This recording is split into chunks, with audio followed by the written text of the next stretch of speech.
coffee. Give me a few minutes.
All right. It is 4:33, and at this time we'll call the meeting of the Kansas City Commission to order. And with that, Mayor Pro Tem. Will you all pray with me? Dear Heavenly Father, Lord, we just thank you so much for all that you do for us, Father. We just thank you for your grace and your mercy, Father. Father, we thank you for the continued prospects of rain and the rain that you brought us. You know that we need it. We just continue to thank you for it in advance. Father, just help us as we make some big decisions for our community tonight. Father, thank you for the continued protection of the men and women that work here with the City of Canyon and also our citizens. In Christ's name we pray. Amen.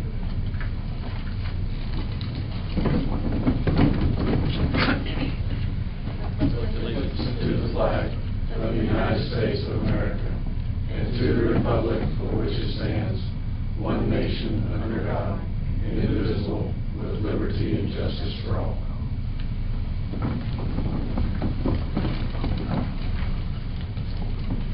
All right, that takes us to the approval of the minutes of the meeting of June 7th, 2021. As those before us.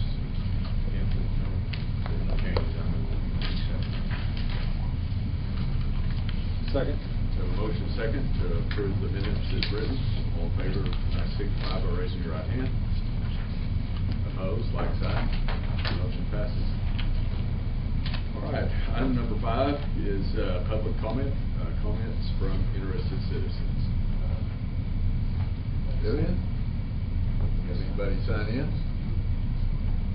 I don't have a sign-in sheet there. Was there anyone that was here to speak with the commission? Okay. One more time, since we didn't have a sign-out sheet then, so we're all good, and nobody wants to speak then.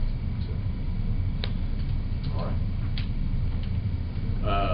Then that will take us to item number 6, the first reading of resolution number 21-2021, a resolution of the City Commission of the City of Canyon approving a project funding agreement between Mass Hotels LLC and Canyon Economic Development Corporation related to funding a hotel project and job creation incentives for a New Hampton Inn and Suites to be located at 3101 4th Avenue. I don't see Evelyn, so Dawn, are we blessed with you? All right. Good deal. Can I share your space, Chuck? You bet. You bet. So the CEDC met on April the 8th.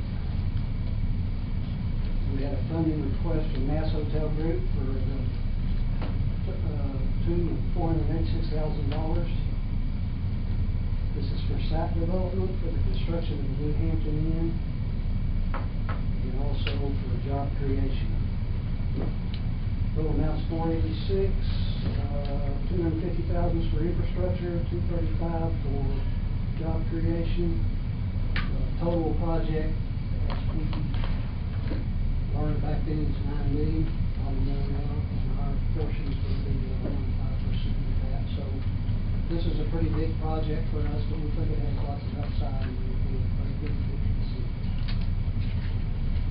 Questions for me?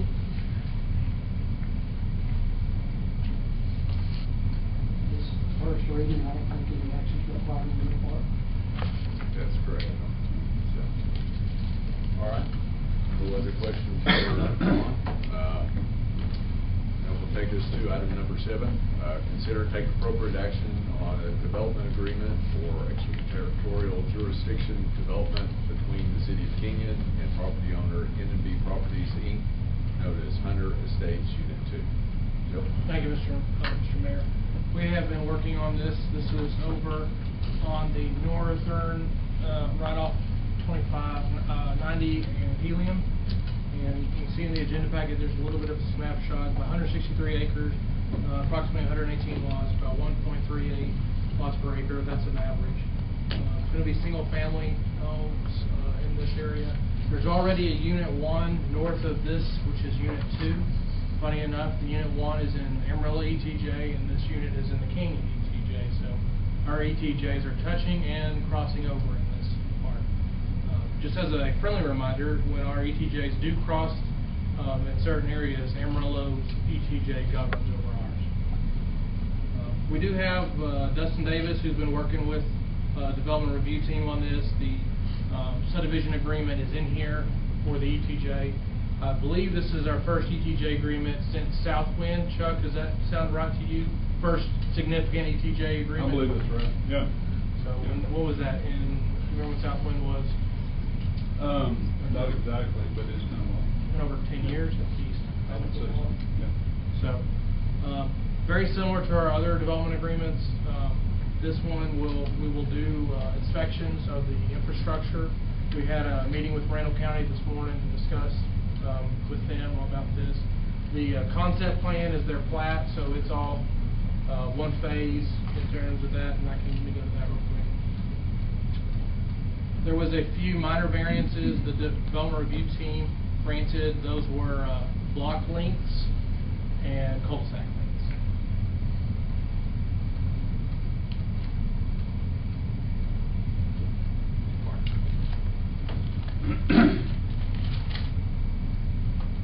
Here is the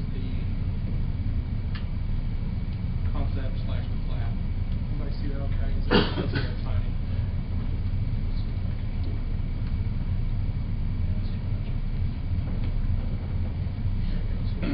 That's the best we got. So 118 lots residential. All of them have to be over an acre. They'll have wells, etc. on these lots. You can see some of the cul-de-sac lengths are a little longer than our standard. You know, we've had to do several of these minor waivers on that. Same thing with the blocks. When Dustin and I talked, we took the cul-de-sac right here from this intersection. We ended this street right here at the knuckle, and so the cul-de-sac for this one was just the longest. Starts here and goes that way. So obviously this is kind of a little bit of a peculiar one. Here is the area where this is at. You can see right here.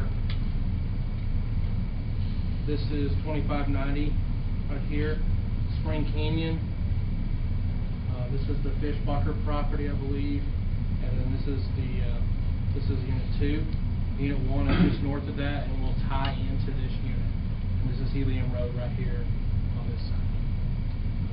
So, being that we took in Spring Canyon, this extended our ETJ out to here. So our ETJ kind of ends right there at the middle of Helium Road. So this does fall into the ETJ. Pretty straightforward. They've already started drainage reporting, and comments are already underway. Those are happening now and hopefully getting into the final phase. They're getting prepared to send out the plan comments, so those are waiting until this agreement is signed and executed. So, they'll have the 5% for drainage review and inspections on this agreement to be paid. Other than that, I've tried to cover a lot of ground here. If anybody has any questions on this, I'd love to answer them. And I'd like to turn it over to Mr. Davis and his client to speak if they'd like to speak about this, Mr. Mayor. Dustin? Well, the only thing that I would add to that is, if you go back to the layout, one of the reasons we requested the block length variance is because there's a high pressure gas line running at an angle across this section. And we really wanted to limit the number of times we crossed that line. So that was really driving that. We want to make it safe for the homeowners, safe for the construction workers when they're out there building the unit, for the builders themselves. So that was probably the biggest challenge with this subdivision, is that gas line running across there.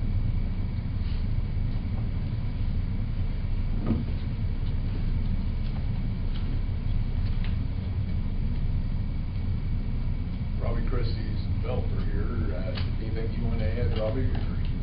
No, the first phase we did has gone really, really well. It's obviously needed, because then we sold out way faster than the south. So just trying to extend it on down. A lot of people moving in out that direction. So we're all still up one here, then we're on the side of town. Y'all are building most of these, aren't you, Robbie? Yes, sir, we have. Yep, so you're not selling any of these lots to other home builders, you're doing most of them? Right, we've done it. Just a reminder, one thing, the county does play a part in the permitting and inspections of the driveway permits. So they're doing that now. It's one thing we're not used to, but they will play a part in that for each individual home. We will do the ones for the subdivision, but they will do those for the individual homes. It'll be open ditch section, like Spring Canyon or something. So just an FYI. And environmental health will inspect septics. Yes. I think that's all I've got. Does anybody have any other thoughts?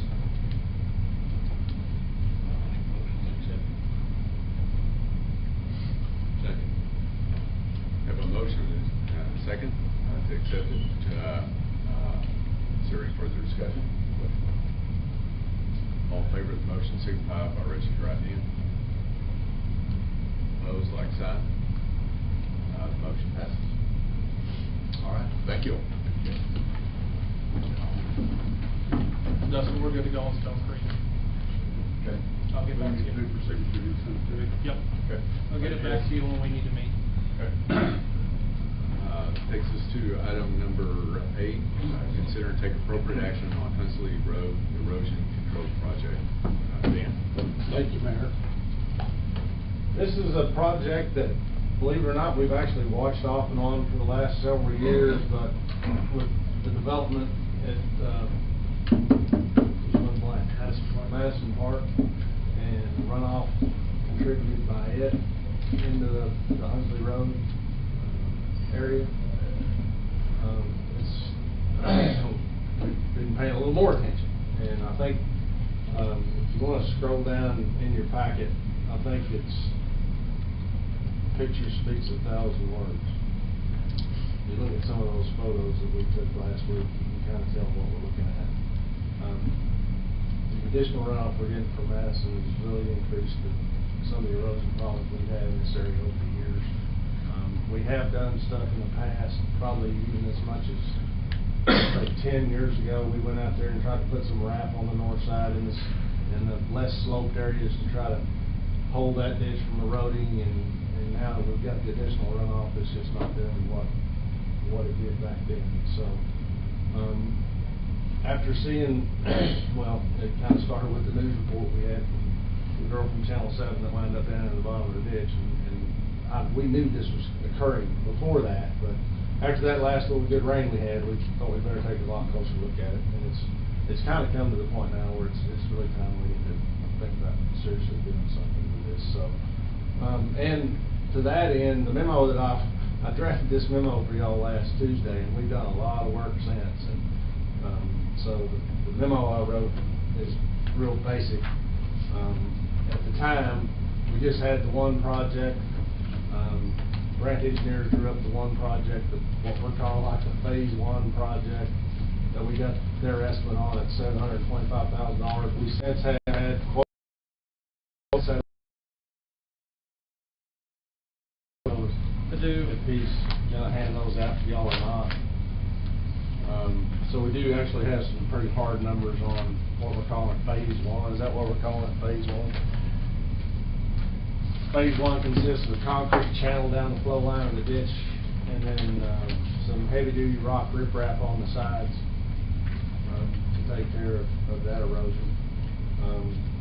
So if you'll see there, we've got prices on that project anywhere from $428,000 to $530,000, just depending on the contractor. So, I don't know, the construction estimate though was like $540 or something like that, wasn't it?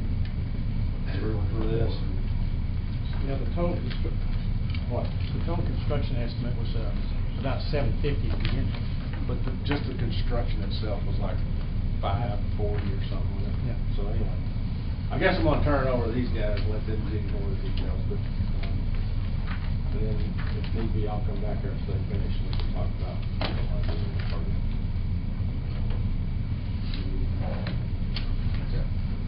So, the total estimate was about $750,000 to begin with, and the contractor saw a little bit different than I did.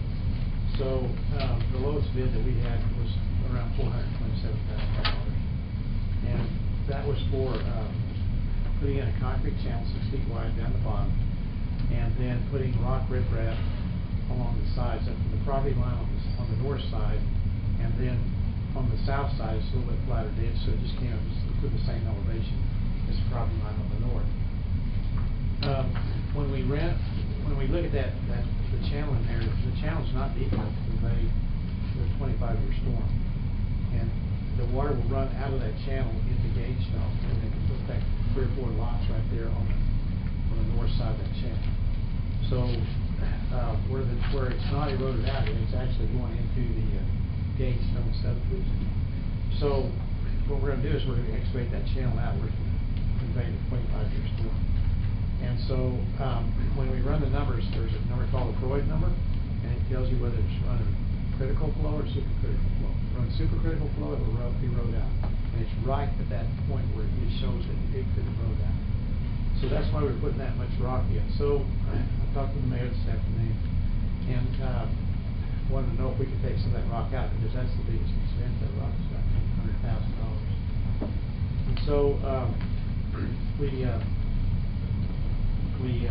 I looked at that, and so if we're willing to take a little bit of a gamble on that it won't erode out, then I called the contractor, who was a low bidder, and asked him how much that he would hold his unit price on rock. And so if we put the same system in, with only 3 feet of rock on each side of that channel, I have a price of $315,000 to do that. So if we took the rock off, I'm a little bit concerned with erode it out, because the vegetation usually holds it pretty well on the sides of the concrete. But if that vegetation isn't there, the first time we have some pretty good rains, it could become a problem.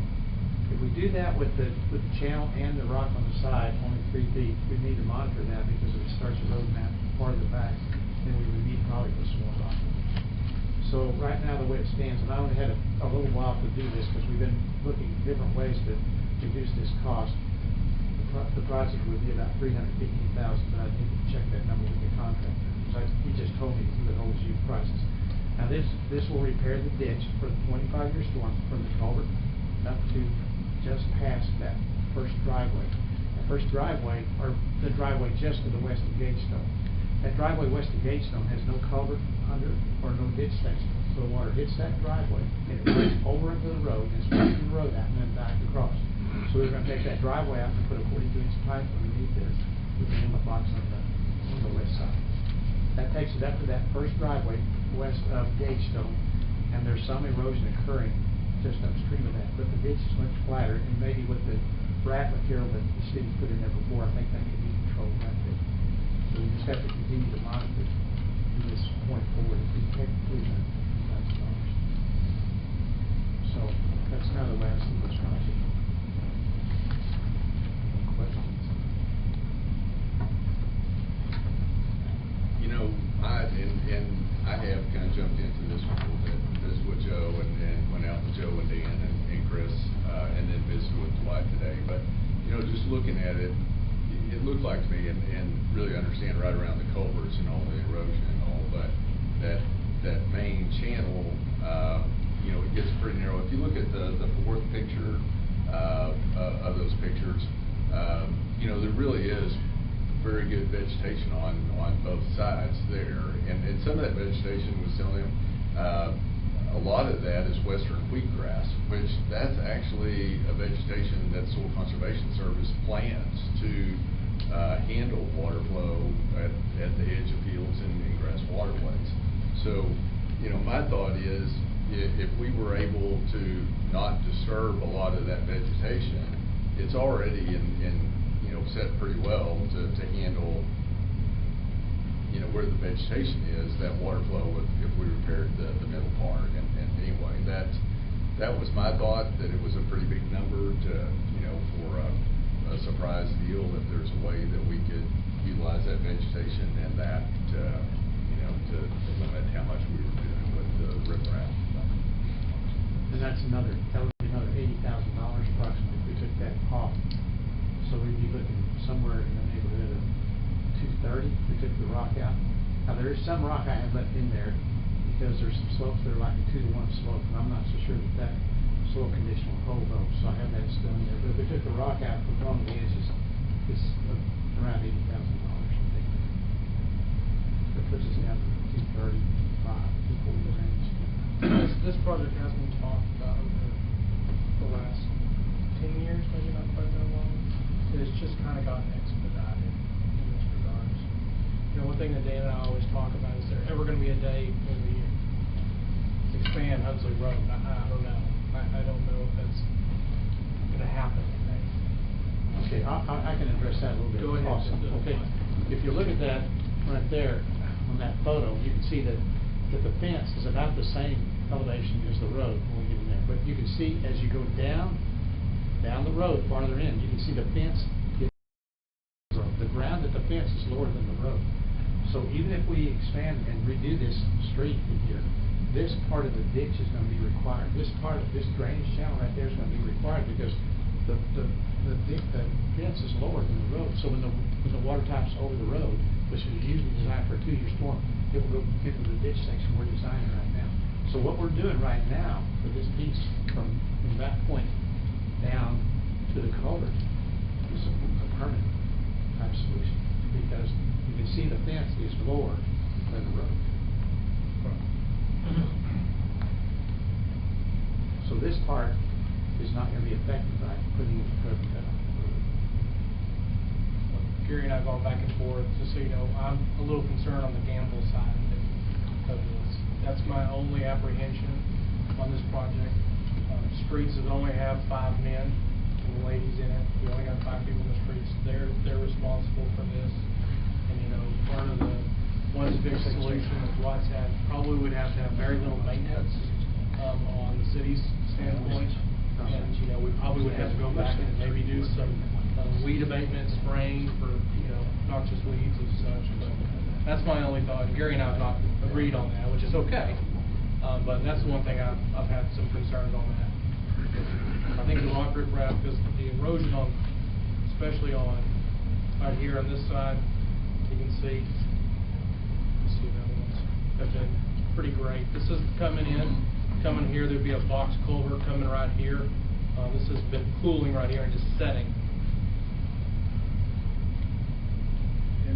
Joe, I think, you know, my personal is don't disagree with the riprap around the culverts. It's just once you get to that narrow channel on down there, you know, whether a concrete strip would work versus just doing the riprap, and that's a big part of the expense. I mean, when we get a little closer down there. So once you get past that tree, it's a pretty narrow. Right here, you mean right here, channel. maybe right here. Yes, on past that tree. Once past that, it's a pretty narrow channel, and Dwight did refer me on to BFW, and on both sides of the highway there, they have used kind of a concrete channel there too. So there's a concrete channel there. There's not rock on the side of that channel. Just beyond that tree, the ditch gets shallower because the water that one goes over into the subdivision. Well, we've got a So we're going to have to excavate that out and make that work just past that tree. We've got a manhole over there and it's exposed right now. I don't see a picture of it, but We'll have our top 3 feet of that manhole. our manhole's over there and it's already exposed. Below that tree, Joe? Yes, it's past the tree towards the bridge. bridge, part of the bridge's foundation has washed away too. The bottom of the foundation is starting to be exposed on that bridge, which is not supposed to be. We don't have any photos in here, but I'm sorry, I apologize. The bridge, the silt was about a foot high in that, going through that culvert, the bridges. And so we set this up to clean that out. But with that rain, it was clean now. Yeah, washed it out. Washed it all out. So that made us less expensive. What are all the risks or dangers or whatever that we're trying to mitigate by doing this project? So that drop off right there is probably about 3 or 4 feet from the edge of the road. And so if a car went off that would be. So would you fill that up? Yes. That would be filled up. But the middle of the channel, like you said earlier, is required to be that deep because of the height of the base of the fence line? Parts of that channel will be filled and parts of it will be cut. When I run the profile, some of it's 2 or 3 feet too deep, and some of it's 2 or 3 feet too shallow. So we're gonna have to straighten the bottom of that ditch up to make that work. So that's one item, that ditch won't convey the 25-year storm, so the water will, when it gets down to where about that tree is, it goes over into Gage Stone. There's like 3 vacant lots there where the water would go into the back of the property. Those lots are gonna have to be built up to a certain degree for the 100-year storm, for the water run through those lots. And then on the upstream side of that culvert right there, the slope up to the ditch is about 2 to 1, which is steeper than normal. The soils will stand normal more than their angle of repose. So some of that's washing up through that fence, and we don't want that fence to fall in on the west side of that structure right there. You can see just on the left side there that's too steep of a grade right there on the left side there up to that fence. So from there from that point back to the bridge or the culverts we're talking about doing. When we get west of there's some erosion there, but I think that can be taken care of with some materials like they've been using in the last several years to do that.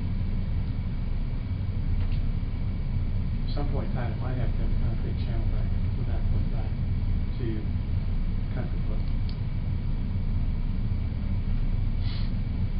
And the city did install a concrete channel on the opposite side of the road, the Country Club back across where the school was there.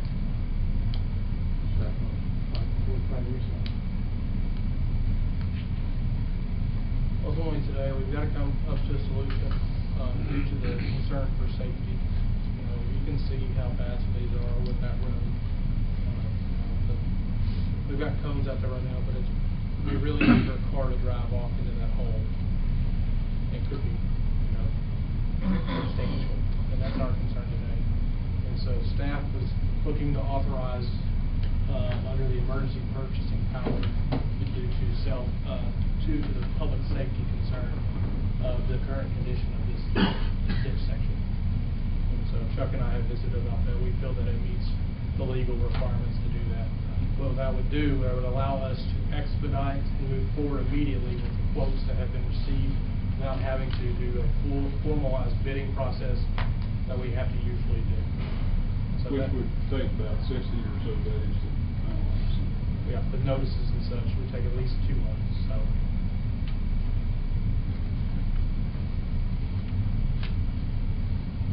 And any alternative, around the culverts has to be taken care of. Yeah. It's just how much.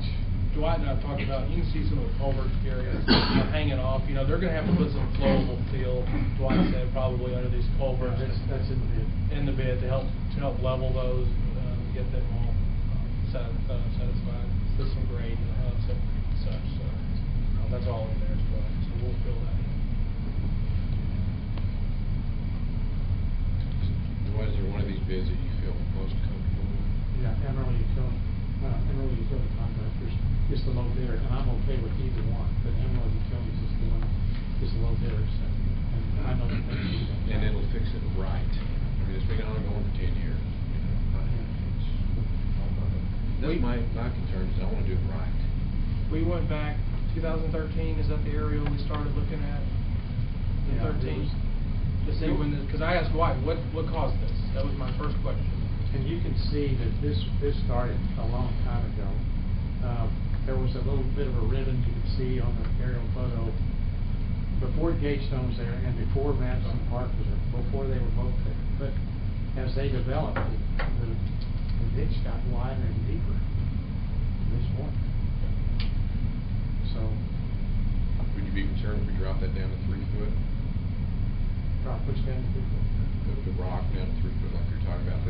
No, I think we just need to monitor and see and make sure that if it started eroding, we could put some in there. Because I don't think You could it add to it. We could add to it. Right now, your rock goes all the way up. It goes all the way up. All the way up the embankment. Right, and I can't put it all, concrete would be cheaper if I put it all in concrete, but it would go down there and hit bottom so fast, we'd have a hydraulic jump, which takes a massive structure to take care of the erosion with a hydraulic jump. So I need to have rock or vegetation on the side. So I'm concerned about just putting it without the rock, probably for the initial couple, 3 years, but that vegetation got good in there. I put them in before and things like that, and I'm really worried about them coming apart. And some of them I've seen crack and fall back down if it undermines it. So if I can get the rock on the side, just a little bit to stop, and I think we're going to be okay. But we need to monitor that. And if it doesn't work, we just add some rock to where it's starting to erode. Because yours right now goes all the way up to the top of the embankment. It goes all the way up to that piece. Gary's hoping to cut down on the rock to about 3 feet versus going all the way to the top.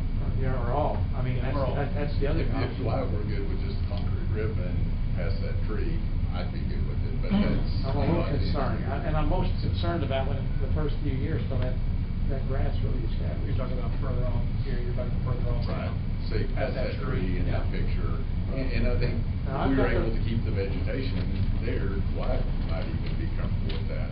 They gotta cut it out to form, is the problem, that's the spot. Commissioner Ray, if I may add, to kind of follow up on your question. What we brought to you the first time, the very first project, and the $500,000 estimate, to us, we considered that the ultimate bid. Something we could build, walk away from, maybe have to spray a few weeds or something like that, but that's the end of that. I mean, and that was, did you not tell me it was for a larger event even? That was for a 25-year storm. Okay. And so the other thing is we have, if that road ever goes into a curb and gutter section, we're supposed to take care of the 2-year storm in the road. That's a 42-inch pipe. And so the 42-inch pipe, if we put the 42-inch pipe in now and did that, then we have the ultimate 100-year solution. That 42-inch pipe up to there is $300,000. What area are you referring to on the curb? All of them. Curb and gutter. That entire mile of Hunsey Road. There's curb and gutter over the top of that bridge. So we tie onto that curb and gutter, take it all the way to the VFW road. And that's been discussed for probably 20 years. I've got estimates back on that 20 years ago, before Walmart was there. One of those projects that's been By the time TxDOT decided it wasn't going to be a farm to market road anymore. Our section of this is from the bridge right there, Dan. Is that where our section starts, right there at the bridge? No, it starts at the Truck. the cup handle, The right jug there, handle. the jug handle, right there at the bridge. It starts where the fence jogs over, from there, all the way to the VFW road is the city's line, and then the state has both ends of that.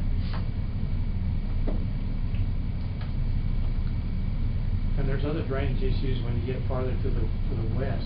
Drainage issues farther to the west are from Country Club up to the VFW road on the south side of it. There was lots of discussion about that. The drainage channel that the city installed, plus a few other items there, kind of settled back down over the last 10 or 15 years. My only concern was that it's going to be built up enough that it doesn't require a guardrail. And if it does require guardrails, we need to go in. I've got a rail on top of it. There's a, right at the end of the bridge, I have a little retaining wall in there, and there's guardrail. I'm talking about right there where you're No, the side slope, when we put that back, just meets the standards, but it doesn't up by the bridge. So now we'll retaining wall up by the bridge.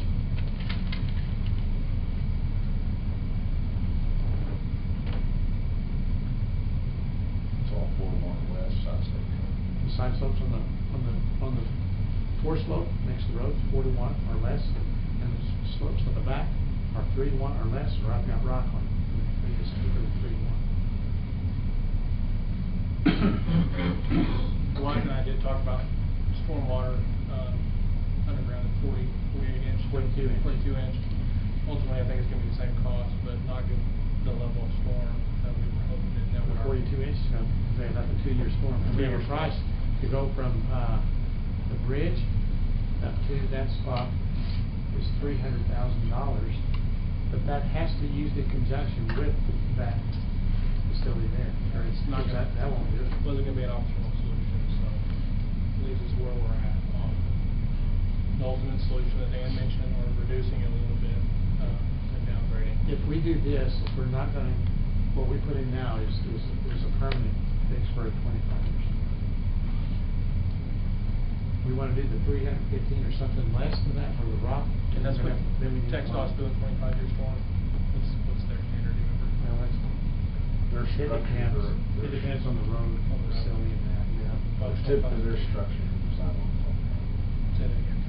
Typically, their structures are designed on the 25, culverts, et cetera. It depends on what classification of the road you're in. So if it's farm to market, it's different than interstate highway. This is probably more the farm to market road.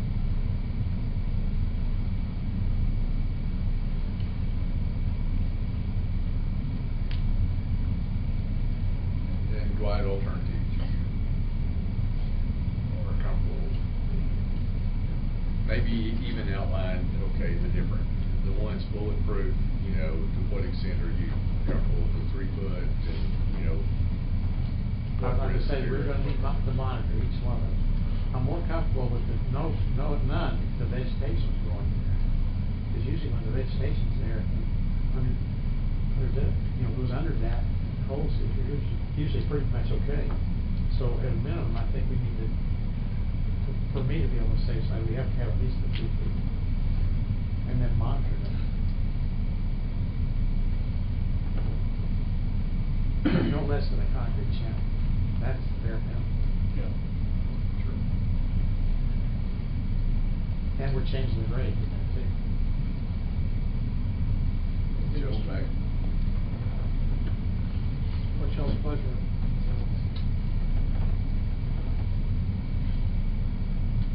Any other commissioners have any other comments or thoughts?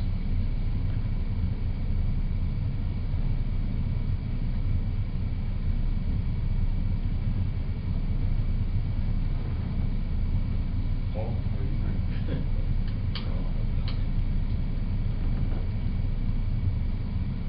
I'm doing right, but I understand. Can we meet in the middle somewhere? I think the 315 is the middle, that's what I think. The original estimate was 7.5. Yeah, 725, and then when we got quotes, it became 427, so that's still the ultimate solution, with the reduction down to. And I think that based on the numbers, if we monitor that, I think that it will be okay. If we have a spot that starts eroding, then we pretty much know what cost to fix it. What happens if we do run into that, where it does start becoming an issue? Well, you can see where it is, and what we do is we cut it out and put some more of this rock in there on that particular location. So we'd have to add more rock. That's right, so it would be, it'd probably be a little bit more expensive because it would be a smaller amount, but we would at least see how it's gonna work. And he held his unit price on this, so if the whole thing had to go, I mean, we pretty much know the unit price.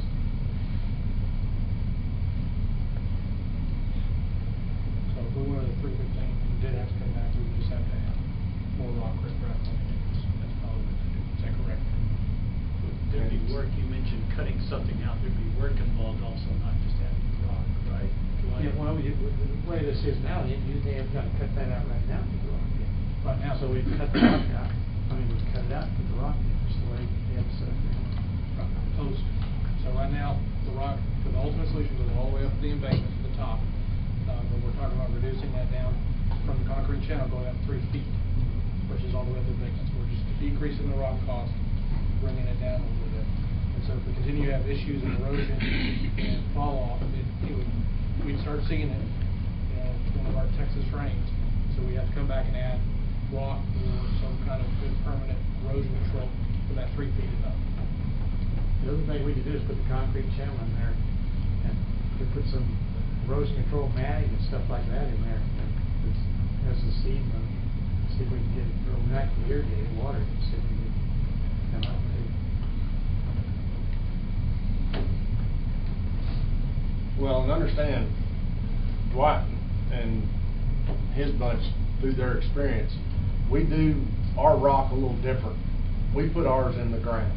So everything's going to have to be dug out, and we're basically the top of the rock are going to be probably about the elevations you see in these pictures. So the rock will virtually be buried.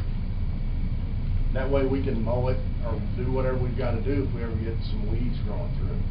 What we see, like here we saw out at Spring Canyon, where they just laid the rock on top of the ground, Right. and then, you know, we'd seen where that some of that had already washed away out of this last rain. We put our rock in the ground. And this is a lot larger rock too. Oh, yeah. These are 30, 30 inch. 500-600 pounds up to 2,000 pounds, you know, stuff. That's where it's expensive. because you Most of this rock, can't lift those. yeah, most of this rock will have to be placed with a machine. Yeah, so it's not going anywhere. So, there's different spalls and stuff, so some can come out, some can erode a little bit away, but we actually calculate the size of the rock based on the velocity of the water that's going down there. And we have this in different places. For instance, on Huntley Boulevard, where we redid that concrete paving in there at the water crossing, that rock is in there on both sides of that crossing. And I was very concerned about that when we put that in there, because about 2 or 3 weeks after we did that, it rained enough for that thing to blow full for about 2 or 3 days. It came under your storm. Yeah, 2 or 3 feet deep for several days. I didn't really want to see it when the water was going. I was pretty afraid it was going to be a big hole, but it wasn't. So there's about 10 or 12 feet of rock on the downstream side of that size. There. It's still there. You know, and this is a farm kid, yeah, talking about soil conservation service and not an engineer, but yeah, to me, like that area past the tree, if we were able to put in just the concrete strip and not disturb the vegetation's holding, and you know, that's worked over at VW and all too, but That's why I told you to go look at that, because that's, and when I looked at that thinking, maybe we could do it this way, and it's slopes and the grades on that street are pretty close to this right here too. So, and it's worked there, so. It's been there a long time, too.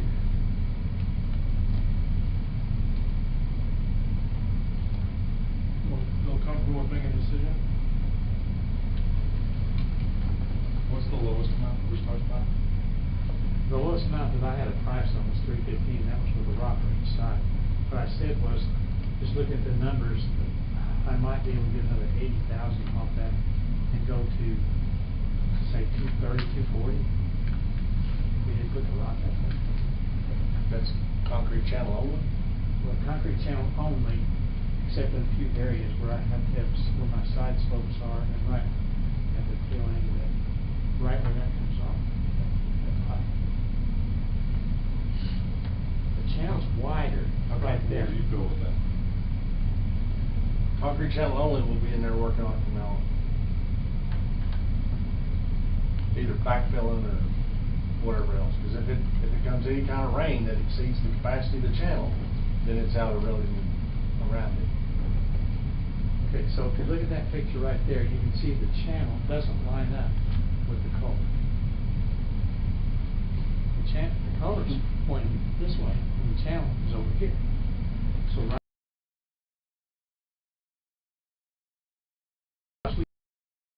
the concrete's going to come across, narrow down, and sweep over to the left. Go back to the photo. That photo that was up there. The channel's to the left of the center of that culvert. See that? If you project that culvert straight on, it's to the right of the channel. So I got to narrow the channel, and swing it over at that spot right there. So minimum, I think I need some rock on that side of the channel when I turn that water. So Dan, are you more comfortable with the middle solution, the 3 feet? Sure. Save $100,000. Yeah, well, quite frankly, Mayor, you're looking at a guy that wants zero maintenance because he didn't have any people. So, but, yeah, we can work beyond that. And that's, Commissioner Jones, that's trying to answer your question too. I'm looking for something with zero maintenance. Other than maybe a little mowing, maybe a little weed spraying. Like, you get you some people. Or get some people. There you go, Paul. You have zero. Well, I would suggest that we go for the middle alternative. Sounds like it's, my gut is, we could make it work with the ribbon in the middle on down there, but that'd be more conservative to put the rock into it. That would be my suggestion.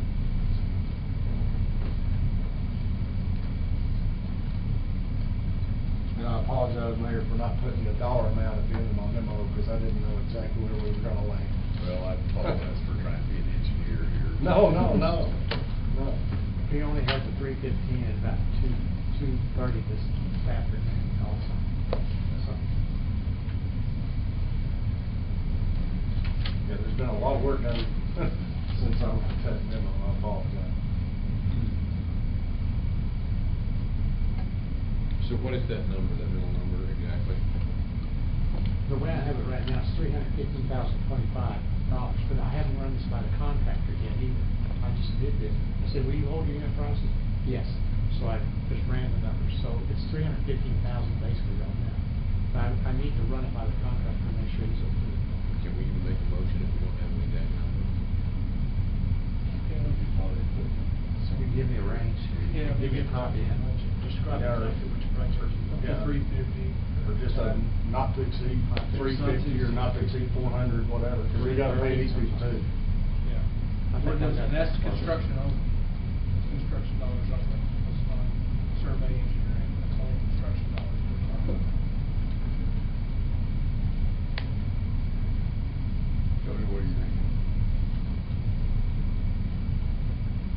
I think we built a city where water drains through and it's gonna continue to be an issue. And I think it's a moving target.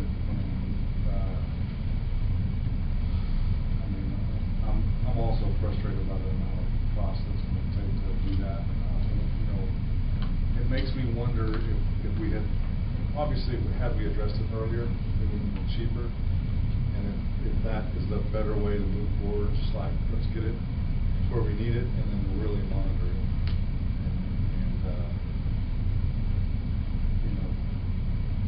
I think a lot of things. So it didn't all of a sudden become a problem yesterday. And so that's the frustration. I'm not blaming anybody or wishing we had done something different. That's not what I'm saying. I'm just saying it's going to be awfully difficult to predict what's going to work and what isn't. Because when you go back to just where the culvert's over, like that right there, like that didn't happen overnight, and looked like that should have been able to. When we put that in, we should have been able to predict that was probably going to happen. So I think just to monitor and address, as Mother Nature comes through and does its thing that it's going to do, that we address those things as we go forward. I had to spend a whole lot of money, first of all, not knowing who exactly is at fault and who should have been responsible to begin with, and then knowing that we're going to have to adjust and adapt to what Mother Nature wants to do here. It's a little scary for me just to jump off and spend a whole bunch of money. Mainly because it's something I don't have a whole lot of expertise in.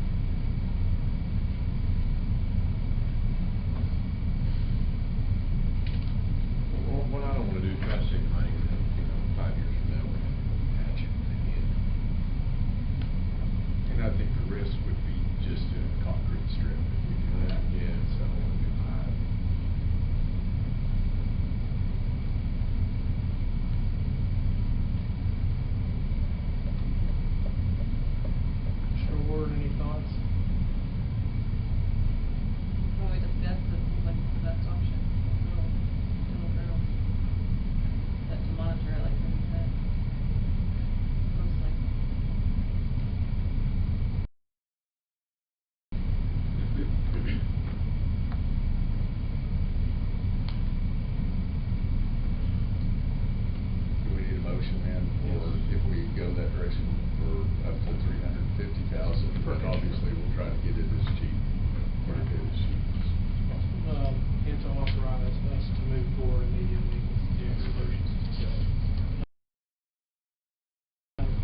252, 022. 022.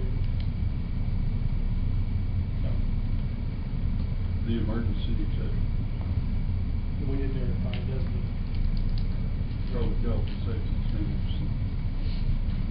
Make a motion, we authorize the city manager to use the emergency exception not to exceed $349,999.99. Second. We have a motion and a second, and under the emergency authorization. Any further discussion? All in favor of the motion, signify by raising your right hand. Opposed, like sign. Motion passes. Thank you all.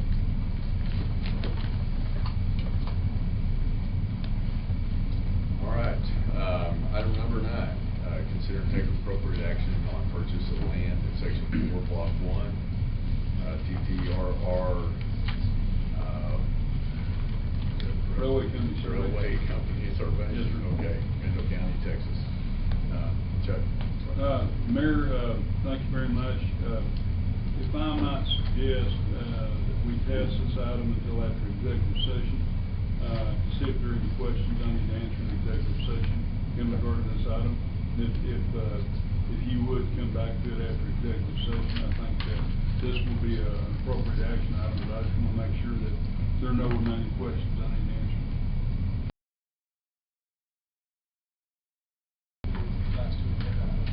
Okay, so we'll go ahead and pass on 9 and 10 until we get out of exec session. And at this time, we will enter into executive session pursuant to 551.071, consultation with attorney, and 551.072, deliberations about real property. And at 5:24, we'll go into exec session.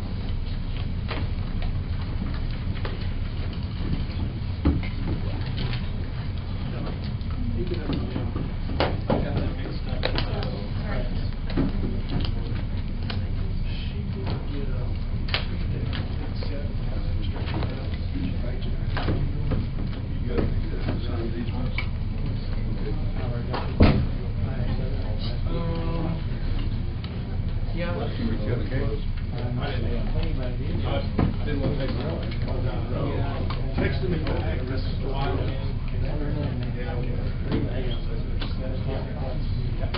Hopefully I'll take it. Well, I got a text today, they're ready to sign the contract. As soon as it's ready to sign. So we're good to go. We need to bump that feasibility date. August 15th. I asked him if he wanted us to hang out. What do you say? I saw your email.